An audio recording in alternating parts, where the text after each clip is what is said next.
नमस्कार साथियों। आज हम फिर हाजिर हैं क्लास 9th की साइंस का चैप्टर टिश्यू। टिश्यू के हम पहले 3 वीडियो देख चुके हैं। आज चौथा वीडियो लेकर आए हैं।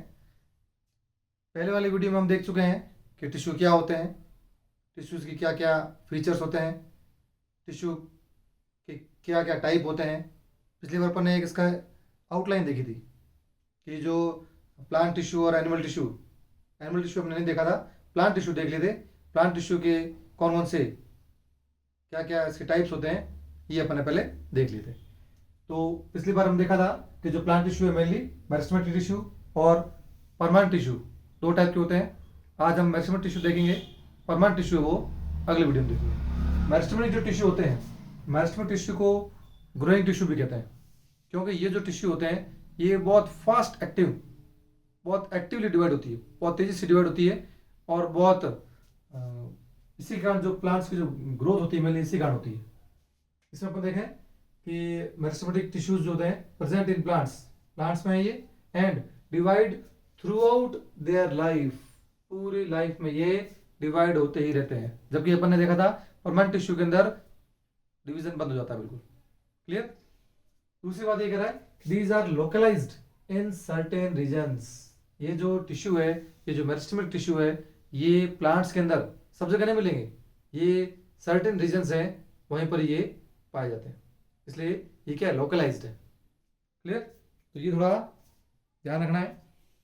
तो दो चीजें अपने इसमें देख ली कि जो मेरिस्टेमेटिक टिश्यू है ये ग्रोइंग टिश्यू होते हैं, ये प्लांट्स के अंदर होते हैं और ये डिवाइड जो है थ्रू आउट देयर लाइफ करते हैं, और ये सर्टेन जो रीजन्स होते हैं वहां पर ये लोकलाइज होते हैं।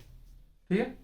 फिर अपन ने देखा था कि ये 3 प्रकार के मेरिस्टेमेटिक जो टिश्यू होते हैं ये 3 टाइप के हैं बेस्ड ऑन रीजन्स। कहाँ पर है ये, प्लांट के कौन से पार्ट में ये पाए जाते हैं, उस बेस पर इसको 3 पार्ट्स में डिवाइड किया है। 3 पार्ट्स कौन कौन से, एपिकल मेरिस्टेम, लेटरल मेरिस्टेम और इंटरकैलरी मेरिस्टेम। ये 3 प्रकार के मेरिस्टेम, ये तीनों टाइप आपको ध्यान रखना है। तीनों के क्या क्या फीचर्स होते हैं पिछली बार अपन देखे थे, आज देख लेते हैं फिर वापस। एपिकल जो मेरिस्टेम होते हैं present at the growing tip of stem and roots. ये हमने उस टाइम बताया कि स्टेम और रूट के जो टिप होते हैं जिसको हम एपेक्स कहते हैं, वहां पर ये आपको एपिकल मेरिस्टेम मिलेगी। तो चाहे एपेक्स बोलो या ग्रोइंग टिप बोलो, एक ही बात है। तो स्टेम और रूट दोनों के टिप पर आपको ये मिलेंगे। बताया भी था उस दिन कि ये जो प्लांट है और ये जो रूट्स है इसके टिप पर यहाँ पर जो है यहाँ पर आपको मिलेगी, या फिर ये जो रूट है इन रूट के टिप पर आपको यहाँ पर एपिकल मेरिस्टेम मिलेगी। दूसरा जो है लेटरल मेरिस्टेम, जिसको कैम्बियम भी कहते हैं, ये क्या करता है, इसका एक फीचर है क्या था, it increases the length of the stem and root. ये 2 चीज आपको ध्यान है। एक तो ये इनकी रीजन ध्यान होना चाहिए आपको, ये कहाँ मिलते हैं। आपने बता दिया कि ये स्टेम के टिप पर या रूट के टिप पर मिलेंगे। ये तो इनकी रीजन हो गया, लोकेशन होगी कहाँ पर ये मिलेंगे। इनका फंक्शन भी ध्यान होना चाहिए आपको कि इनका फंक्शन है it increase the length of the stem and root. Mainly ये स्टेम की मोटाई नहीं लंबाई बढ़ाते हैं। ये आपको थोड़ा ध्यान रखना है कि it increase the length of the stem and root. तो मेनली ये लेंथ बढ़ाते हैं, होते कहाँ पर है, ग्रोइंग टिप पर। ठीक है। दूसरा देखते हैं फिर लेटरल मेरिस्टेम, इसको कैम्बियम कहते हैं। It increases girth of the stem and root. ये जो है जैसा कि ये देखें अपन, और यहाँ पर ये लीव्स निकली हुई है और ये ब्रांच निकली हुई है और यहाँ पर ये लीव्स। तो यहाँ पर अपन देख सकते हैं ये जो साइड वाला पोर्शन होता है, लेटरल जो साइड्स होती है, यहाँ पर आपको ये लेटरल मेरिस्टेम मिलेंगे। और ये क्या करते हैं, मेनली मोटाई बढ़ाने का काम करते हैं। It increase girth of the stem and root. तो इसका फंक्शन ध्यान रखना है। 2 चीजें इसकी भी होगी, इसकी होगी कि ग्रोइंग टिप पर ये लेटरल साइड पर ये क्या करता है, लेंथ बढ़ाता है, ये क्या करता है, गर्थ बढ़ाता है, मोटाई बढ़ाता है। ठीक है। आगे चलते हैं। तीसरा है इंटरकैलरी मेरिस्टेम। इंटरकैलरी मेरिस्टेम जो है सीन इन सम प्लांट्स, कुछ प्लांट्स में देखने को मिलता है। Located near the node. Node जो पार्ट होते हैं, ये जैसे ये वाला पार्ट जहां से ये ब्रांच निकल रही है ये नोड पार्ट कहलाता है। इसके बीच वाला पार्ट ये इंटरनोडल कहलाता है। और यहाँ पर नोडल पार्ट में ये आपको देखने को मिलेगी इंटरकैलरी मेरिस्टेम। ठीक है, तो ये 3 टाइप की मेरिस्टेम हो गई, एपिकल एपेक्स पर, लेटरल मेरिस्टेम लेटरल पर, इंटरकैलरी जो है ये नोड के पास में। ठीक है, तो तीनों अपने किस बेस पर इसको डिवाइड किया था, रीजन के आधार पर ही। तो आपको रीजन या इनकी जो लोकेशन है वो ध्यान होनी चाहिए, कहाँ कहाँ ये मेरिस्टेम होते हैं और इनके फंक्शंस हो गए। अब एक पॉइंट रह गया अपने कि जो ये मेरिस्टेमिक टिश्यू होते हैं इनके क्या फीचर्स होते हैं मेरिस्टेमिक टिश्यू के। तो इसमें 1 2 3 4 5 ही 5 जो है ये मेन फीचर्स है। और बहुत बार कंप्यूटर एग्जाम पूछा जाता है, 4 ऑप्शन दे देते हैं और उसमें से ये 3 ऑप्शन देते हैं, एक और कोई दूसरा दे देते हैं और पूछते हैं कि कौन सा इसका फीचर नहीं है। तो ये भी बहुत इंपॉर्टेंट है, ध्यान रखना आपको कि ये जो मेरिस्टेमिक जो टिश्यूज होती है ये वेरी एक्टिव होती है। पहले आपको कहा था बहुत ज्यादा एक्टिव होती है, बहुत फास्ट ये डिवाइड करती है और जिंदगी भर डिवाइड करती रहती है। अब जिंदगी भर डिवाइड कर रही है तो क्या होगी, एक्टिव हुई। तो ये एक्टिव होती है बहुत। दूसरा क्या है, हैव डेंस साइटोप्लाज्म। इन सेल्स के अंदर जो साइटोप्लाज्म होता है वो डेंस होता है, बहुत डेंस होगा, तभी तो सेल क्या रहेगी, एक्टिव रहेगी।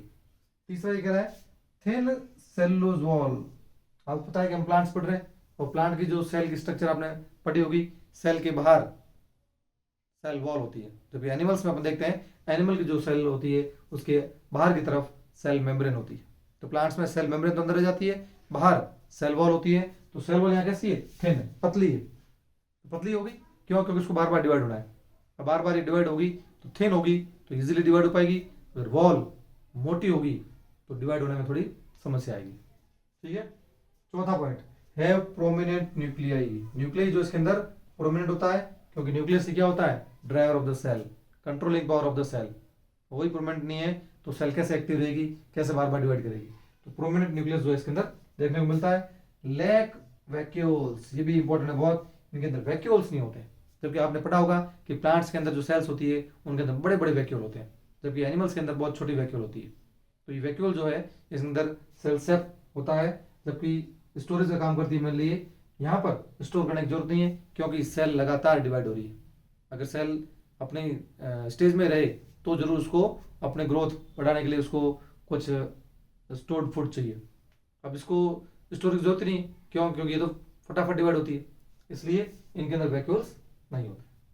क्लियर, तो ये 5 चीज आपको ध्यान रखनी है कि ये बहुत एक्टिव सेल्स होती है इनके अंदर, डेंस साइटोप्लाज्म होता है, सेल वॉल थिन होती है इसमें, प्रोमिनेंट इसमें न्यूक्लियस होता है और वैक्यूल्स इसमें नहीं होती है। क्लियर, ये 5 इसके फीचर्स हैं मेरिस्टेमेटिक टिश्यू के। टिश्यू जो अपन पढ़ रहे हैं, टिश्यू में अपन क्या पढ़ रहे हैं, प्लांट टिश्यू पढ़ रहे हैं। प्लांट टिश्यू के अंदर भी अपन ने क्या देखा, मेरिस्टेमेटिक टिश्यू और परमानेंट टिश्यू। परमानेंट टिश्यू अपन अगले वीडियो में देखेंगे। मेरिस्टेमेटिक टिश्यू आज देखा। मेरिस्टेमेटिक टिश्यू के अंदर क्या है कि ये थ्रू आउट लाइफ ये डिवीजन करते हैं, लोकलाइज होते हैं सर्टेन रीजन्स में, और रीजन की बेस पर इनको 3 भागों में बांट दिया, एपिकल, लेटरल और इंटरकैलरी। एपिकल एपेक्स पर, लेटरल लेटरल साइड में, इंटरकैलरी नोडल पार्ट पर। क्या करती है, लाइफ बढ़ाती है। ये क्या करती है, गर्थ बढ़ाती है। ये जो है नोड पार्ट पर ब्रांचेस और लीव्स के ग्रोथ में हेल्प करती है।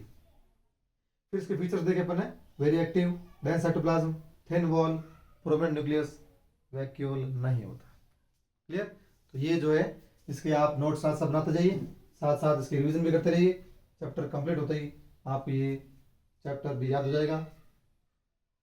और इसके साथ साथ एक चीज और कहना चाहूंगा, आप इसके एमसीक्यूज भी साथ में करते रहे।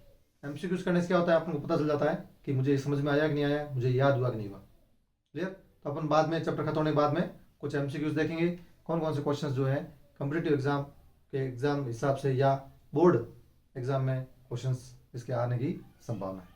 तब तक पढ़ते रहिए, मस्त रहिए, बेस्ट ऑफ।